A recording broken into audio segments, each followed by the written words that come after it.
조선 주식회사 500년 경영보고서. 창업은 쉬웠다. 문제는 그 다음이었다. 여러분, 세계에서 가장 드라마틱한 기업이 있습니다. 500년 동안 운영됐고 CEO만 27명이 거쳐갔으며 내부 쿠데타만 2번, CEO 탄핵이 2번, 외부 침략이 수십 번, 그러면서도 500년을 버텼습니다. 바로 조선 주식회사. 오늘 저는 이 회사의 500년 경영보고서를 CEO 한 명 한 명의 실적과 함께 완전히 해부해드리겠습니다. 최고의 CEO는 누구였고 회사는 왜 결국 망했는가? 지금부터 시작합니다. 1392년, 1450년 1대 CEO 태조 이성계. 재임기간 1392, 1398. 평가 창업의 신, 그러나 가정 파탄. 자, 먼저 이 회사가 어떻게 시작됐는지부터 알아야 합니다. 1392년, 당시 한반도에는 고려라는 기업이 있었습니다. 창업한 지 500년이 된 노후 기업, 부패한 임원진, 무너진 재정, 외세의 끊임없는 침략, 한마디로 완전히 썩어빠진 좀비 기업이었습니다. 이때 등장한 인물이 바로 이성계. 고려의 군사력을 총괄하던 핵심 실세. 그는 조용히 판단을 내립니다. 이 회사 리모델링으로는 답이 없다. 그냥 내가 차리는 게 낫겠다. 그래서 그는 위화도 회군이라는 역대급 결단을 내립니다. 원래 명나라를 치러가던 군대를 도중에 컨트롤 Z 눌러서 되돌려버린 겁니다. 그리고 그 군대로 고려를 완전히 접수. 세계사에서 가장 깔끔한 M&A 중 하나입니다. 새 회사 이름은 조선, 새 사옥은 한양, 지금의 서울, 사후는 유교 기반의 도덕 경영. 출발은 완벽해 보였습니다. 그런데 문제가 생겼습니다. 바로 후계자 문제. 이성계에게는 아들이 여럿 있었습니다. 그런데 그 아들들이 아버지의 뒤를 이을 대표 자리를 놓고 서로 목에 칼을 들이대기 시작한 겁니다. 이것이 바로 조선 역사 최초의 왕자의 난, 창업한 지 6년 만에 일어난 내부 권력 투쟁. 이성계는 이 꼴을 보다 못해 대표직을 집어던지고 고향 함흥으로 내려가 버립니다. 아들에게 연락을 받아도 대답도 안 했다는 함흥차사 전설은 이때 나온 겁니다. 경영평가 창업. 능력 만점, 하지만 후계 구도 설계 완전 실패. 가족 경영의 한계를 여실히 보여준 케이스. 2대 CEO 정종. 재임기간 1398에서 1400. 평가 자진 퇴사의 아이콘. 이성계의 둘째 아들 정종이 대표직을 이어받습니다. 그런데 이분 취임하자마자 직감합니다. 이 자리 잘못 앉으면 죽는 자리다. 당시 실세는 이미 동생 이방원으로 넘어간 상태. 정종은 2년 동안 대표 명함만 들고 다니다가 조용히 말합니다. 야, 나 못해먹겠다. 네가 해라. 역사상 가장 현명한 자진 퇴사 중 하나입니다. 덕분에 목숨을 부지했습니다. 3대 CEO 태종 이방원. 재임기간 1400에서 1418. 평가 잔인했지만 필요했던 구조조정의 달인.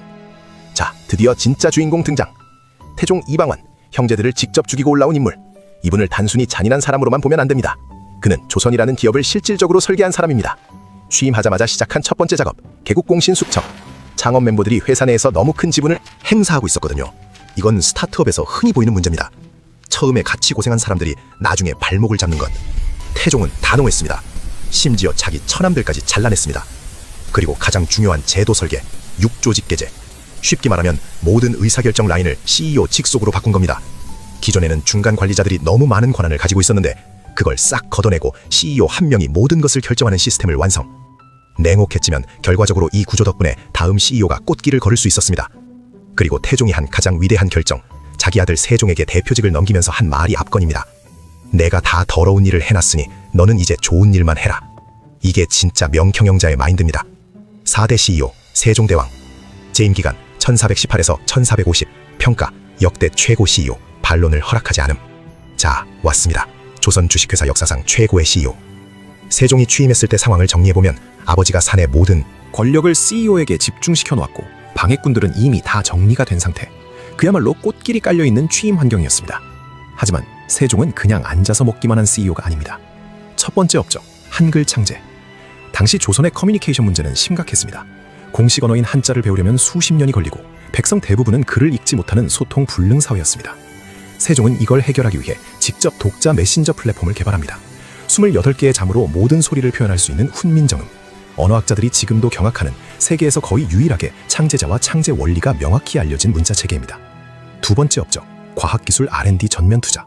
장영실이라는 노비 출신 천재 개발자를 발탁해서 해시계, 물시계, 강수량 측정기, 천문 관측 장비를 연속으로 개발. 요즘으로 치면 삼성과 애플을 동시에 상대하면서도 독자적인 기술로 맞서는 전략을 구사한 겁니다. 세 번째 업적, 국방 강화. 북쪽의 여진족 문제를 해결하기 위해 육진 개척 영토를 현재 한반도 북부까지 확장. 네 번째 업적, 인사혁신. 당시 고위직은 전부 귀족 출신이 독점하는 시스템이었습니다. 세종은 능력 있는 사람은 신분에 관계없이 등용하는 집현전 운영. 이건 지금으로 치면 사내 최고급 R&D 연구소이자 사관학교입니다. 결론, 세종 재임 기간 조선 주식회사는 역사상 최고의 실적을 기록합니다. 반론 있으신 분? 없습니다. 없어요. 1450년에서 1567년 5대 CEO 문종 그리고 6대 CEO 단종 평가 불운의 연속 그리고 역사상 가장 슬픈 퇴임. 세종 이후 조선은 갑자기 불운의 연속에 빠집니다. 5대 CEO 문종은 능력 있는 사람이었지만 아버지 세종을 모시며 너무 오래 과로한 탓에 대표 취임 2년 만에 사장실에서 과로사. 그리고 남겨진 것은 12살짜리 아들 6대 CEO 단종. 단종은 너무 어렸습니다. 회사를 이끌 경험도 인맥도 뒤를 봐줄 사람도 없었습니다. 그리고 이 틈을 노린 사람이 있었습니다. 7대 CEO 세조. 재임 기간 1455년에서 1468. 평가 능력자이자 반역자. 조선 최악의 내부 쿠데타 주동자. 세종의 둘째 아들 수양대군 즉 단종의 삼촌. 그는 조카를 보며 냉정하게 계산합니다. 저 어린애가 대표 자리에 앉아있는 동안 진짜 실권은 어디 있나? 내가 가져오면 되지. 개유정난. 그는 반대파 임원들을 하룻밤 사이에 전부 숙청하고 조카 단종을 협박해 대표직을 내놓게 만듭니다. 그리고 단종은 결국 강원도 영월에서 사망. 역사는 이것을 조선 최악의 내부 권력 찬탈로 기록합니다. 세조. 경영 능력 자체는 뛰어났습니다. 법전 정비, 국방 강화, 재정 개선. 하지만 그가 어떻게 그 자리에 올랐는지 사람들은 절대 잊지 않았습니다. 사내 분위기는 완전히 얼어붙었고 이후 수십 년간 다시는 이런 일이 있어선 안 된다는 분위기가 조선 전체를 지배합니다. 9대 CEO 성종. 재임 기간 1469에서 1494. 평가 시스템 완성자. 8대 예종이 1년 만에 단기 퇴사한 후 성종이 취임합니다. 성종은 조선 주식회사 역사상 가장 중요한 작업 중 하나를 완성합니다. 바로 경국대전. 경국대전이란 무엇이냐? 쉽게 말하면 회사 운영 전체 매뉴얼입니다. 인사, 법무, 재정, 군사, 외교 모든 것을 조문화한 조선의 헌법이자 취업 규칙이자 운영 정책서. 이게 완성되면서 조선은 개인 능력에 의존하지 않아도 시스템으로 굴러가는 구조를 갖추게 됩니다. 지금 생각해도 어마어마한 성과입니다. 그런데 문제는 이렇게 잘 만들어 놓은 시스템을 다음 CEO가 쓰레기통에 쳐넣어버린다는 겁니다. 10대 CEO 연산군. 재임 기간 1494에서 1506. 평가 역대 최악의 CEO. 조선 역사상 1위 자리를 아무도 빼앗지 못하는 중. 자, 드디어 옵니다. 조선 주식회사 역사상 가장 유명한 문제야 CEO 연산군. 그는 취임 초기에는 나쁘지 않았습니다. 그런데 어느 순간부터 뭔가 이상해집니다. 첫 번째 사건, 무오사화. 내 욕을 써놨다고? 사초, 즉 회사 내부 보고서에 자기 비판적인 내용이 있다는 걸 알고 관련 사람들을 전부 잡아서 죽입니다. 당시 조선의 사관들은 목숨 걸고 진실을 기록하는 것이 사명이었는데 연산군은 그 사명 자체를 박살낸 겁니다. 두 번째 사건, 갑자사화. 이번엔 자기 어머니 폐비 윤씨 사건을 들먹이며 연관된 사람들을 또 대규모 숙청. 이미 죽은 사람 무덤까지 파서 보복. 일상적 폭주. 성균관을 유흥 파티장으로 개조. 전국의 기생들을 한양으로 소집해 흥청망청 파티. 흥청이라는 단어가 여기서 나왔습니다. 신하들이 바른 말을 하면 그 자리에서 잡아서 처벌. 이건 단순히 무능한 CEO가 아닙니다. 회사 자체를 의도적으로 파괴하는 수준이었습니다. 결국 참다 폭발한 임원진이 들고 일어납니다. 중종반정. 조선 주식회사 최초의 CEO 강제 해임 사태. 연산군은 역사상 유일하게 군으로만 기록된 왕입니다. 죽은 후에도 복권이 되지 않았습니다. 그 정도로 평가가 최악입니다. 11, 13대 CEO 중종, 인종, 명종. 평가 표류하는 조선 주식회사. 연산군을 쫓아낸 후 들어선 중종. 그런데 이분 쿠데타로 올라온 만큼 자기를 세워준 임원들 눈치를 평생 봅니다. 실권은 조광조 같은 개혁파 신하들이 가져갔다가 다시 보수파가 가져갔다가 회사가 이리저리 흔들리는 진자운동을 반복합니다. 12대 인종은 취임 8개월 만에 병사, 역대 최단기 재임 CEO. 13대 명종 시정에는 어머니 문정왕후와 외척 윤원영이 회사 실권을 완전히 장악. 이건 대주주 일가가 경영권을 멋대로 행사하는 전형적인 오너리스크 사례입니다. 그리고 지방에서는 임꺽정 같은 도적들이 들고 일어나면서 조선은 점점 내부부터 고마가기 시작합니다. 1567년, 1724년 14대 CEO 선조. 재임 기간 1567년, 1608. 평가 역대 최악의 위기 대응 전설의 런조. 선조는 임진왜란 전까지는 그럭저럭 평범한 CEO였습니다. 동인과 서인 간의 사내 파벌 싸움을 키웠다는 비판을 받지만 뭐 그래도 유지는 했습니다. 그런데 1592년 경쟁사 일본이 30만 대군을 이끌고 쳐들어옵니다. 임진왜란 발발. 이건 단순한 영업 경쟁이 아닙니다. 회사 자체를 통째로 집어삼키려는 적대적 M&A 시도입니다. 이때 CEO 선조의 대응은 무엇이었냐? 부산이 함락됐다는 보고가 올라옵니다. 선조는 짐을 쌉니다. 한강이 위험하다는 보고가 옵니다. 선조는 북쪽으로 튑니다. 직원들, 즉 백성들이 한양에서 싸우고 있을 때 CEO는 의주까지 도망가서 명나라에 구원 요청을 보냅니다. 심지어 나중에는 명나라 땅으로 망명하겠다는 계획까지 실제로 짰습니다. 신하들이 무릎 꿇고 말았습니다. 이분의 별명이 런조인 이유입니다. 반면 이 폐허 속에서 나라를 구한 것은 CEO가 아니었습니다. 이순신 장군이라는 현장 직원이 전라좌수영에서 홀로 버티며 바다를 지켰고 전국 각지의 의병들이 자발적으로 들고 일어났습니다. 이건 CEO가 없어도 회사가 돌아간 게 아닙니다. CEO에도 불구하고 직원들이 회사를 살린 겁니다. 선조는 전쟁이 끝나자 이순신을 견제하기 시작합니다. 공이 너무 크면 내 자리가 위협받는다는 소인배적 판단. 결론, 선조는 조선 역사상 두 번째로 무능한 CEO로 자주 언급됩니다. 1위는 연산군, 이건 변하지 않습니다. 15대 CEO 광해군, 재임기간 1608에서 1623, 평가, 가장 재평가받는 CEO. 자, 이 사람은 흥미없습니다. 광해군은 임진왜란 당시 분조를 이끌며 전쟁 수습에 직접 뛰어든 인물입니다. 도망간 아버지 선조 대신 현장에서 군대를 모으고 백성을 독려했습니다. 대표가 된 후에 광해군은 냉철한 국제 외교 전략을 구사합니다. 당시 동아시아 상황, 명나라, 기존 거래처, 하지만 급격히 쇠퇴 중. 후금, 청나라, 신흥강자, 무서운 속도로 세력 확장 중. 명나라는 조선에 요청합니다. 우리 편들어서 같이 싸워. 후금은 압박합니다. 우리 건드리지 마. 광해군의 선택, 둘 다 자극하지 않는 줄타기 외교. 명나라에 군대를 보내되 적당히 눈치 보면서 항복 타이밍을 잡도록 지시. 지금 보면 현실주의적 탁월한 외교 전략입니다. 하지만 당시 조선의 임원진, 즉 신하들 입장에서는 은혜를 입은 명나라를 배신하는 것은 있을 수 없다. 유교 도덕 경영에 위배된다. 결국 1623년 인조 반정, 광해군은 쿠데타로 쫓겨납니다. 조선 두 번째 CEO 강제 해임. 아이러니하게도 광해군을 쫓아내고 올라온 인조는 광해군이 피하려 했던 바로 그 최악의 결과를 맞이합니다. 16대 CEO 인조, 재임기간 1623년에서 1649년, 평가, 굴욕의 아이콘. 인조는 쿠데타로 올라와서 광해군의 외교 노선을 전부 뒤집습니다. 명나라를 향한 의리 외교로 선회. 그리고 그 결과는 1627년 정묘호란, 후금이 쳐들어옵니다. 1636년 병자호란, 청나라로 이름을 바꾼 후금이 다시 쳐들어옵니다. 인조는 남한산성에서 45일을 버팁니다. 하지만 더 이상 버틸 수 없었습니다. 그리고 역사에 길이 남을 그 장면, 삼전도의 굴욕. 청태종 앞에 무릎을 꿇고 3번 절하고 9번 머리를 바닥에 찢는 삼배 구고들의 500년 조선 역사에서 가장 치욕적인 순간입니다. 더 비극적인 것은 이 장면이 광해군의 정책이 옳았음을 증명하는 순간이기도 했다는 겁니다. 17대 20대 CEO 효종, 현종, 숙종, 경종. 평가, 회사는 돌아가는데 방향을 잃다. 효종, 복수를 다짐하며 북벌론, 즉 청나라 정벌을 외쳤지만 현실 가능성 0%, 결국 실현 못하고 퇴임. 18대 CEO 현종, 사내에서 가장 황당한 분쟁 발생. 상복을 몇 년 입어야 하느냐를 두고 임원진이 수십 년간 분열. 예속 논쟁. 지금으로 치면 복장 규정 가이드라인 하나로 부서 간 전면전을 벌인 격. 19대 CEO 숙종, 역대급 감정 경영. 장희빈과 인현왕후 사이에서 왔다 갔다 하면서 패비, 복위, 사약을 반복. 사내 정치 구도가 CEO의 감정 상태에 따라 완전히 뒤바뀌는 예측 불가능 경영의 극치. 20대 CEO 경종, 병약한 몸으로 4년 재임 후 퇴임. 이 시기 조선 주식회사의 가장 큰 문제는 회사가 굴러는 가는데 목적지가 없다는 것이었습니다. 1724년에서 1800년. 21대 CEO 영조, 재임기간 1724에서 1776, 평가 파벌전쟁 종결자. 그러나 가족사 비극의 주인공. 영조는 조선 역사상 가장 오래 재임한 CEO 52년. 그가 취임했을 때 조선의 가장 큰 문제는 무엇이었냐? 당쟁, 사내 파벌 전쟁이 100년 넘게 지속되며 조직 전체가 마비된 상태. 영조의 해결책, 탕평책. 어느 한 파벌에 치우치지 않고 각 파벌에서 인재를 고루 등용하는 균형 인사 정책. 이것만으로도 영조는 역대 명 CEO 반열에 오를 자격이 있습니다. 하지만 영조에게는 평생 지우지 못한 트라우마가 하나 있습니다.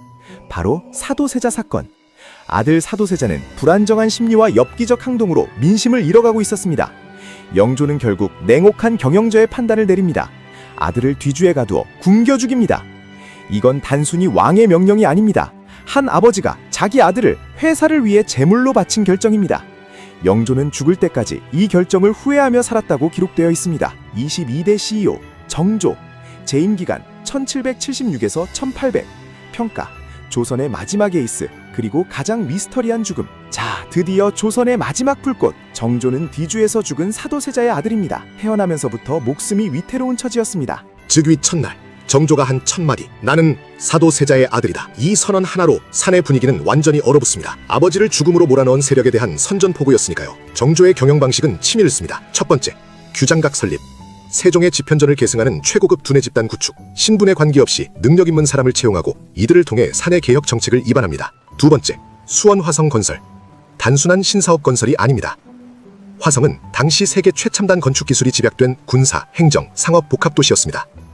정조의 꿈은 수원 화성을 기반으로 기득권 세력에서 독립된 새로운 조선을 만드는 것이었습니다. 세 번째, 적극적 상업 정책. 기존 조선은 상업을 천하게 여기는 문화였는데 정조는 시장 활성화, 민간 자본 육성, 서민 경제 지원을 적극 추진합니다. 그리고 정약용 같은 실학자들을 등용해서 현실 기반의 개혁 정책을 설계합니다. 모든 것이 잘 되어가는 것 같았습니다. 그런데 1800년 정조는 갑자기 사망합니다. 나이 49세, 당시 기준으로 한창 일할 나이. 사인은 공식적으로 존귀하지만 죽기 직전 상황, 사망 과정, 이후 정황을 보면 독살 의혹이 지금도 가시지 않는 미스터리입니다. 정조가 죽자 조선의 시계는 멈춥니다. 1800년에서 1910년 23에서 25대 CEO 순조, 헌종, 철종. 평가 조선의 기업가치 씻을 수 없이 추락. 정조가 죽자마자 기다렸다는 듯 등장한 세력이 있습니다. 바로 안동 김씨를 중심으로 한 외척 세력. 이들은 세도 정치라는 시스템을 구축합니다. 쉽게 말하면 CEO는 명목상의 자리고 실질적인 경영권은 특정 가문이 독점하는 구조. 이건 요즘 기업으로 치면 대주주 일가가 전문 경영인을 내세우고 자기들이 다 해먹는 구조와 똑같습니다. 23대 순조, 나이 11살에 취임, 장인 김조순과 안동 김씨가 실권 장악.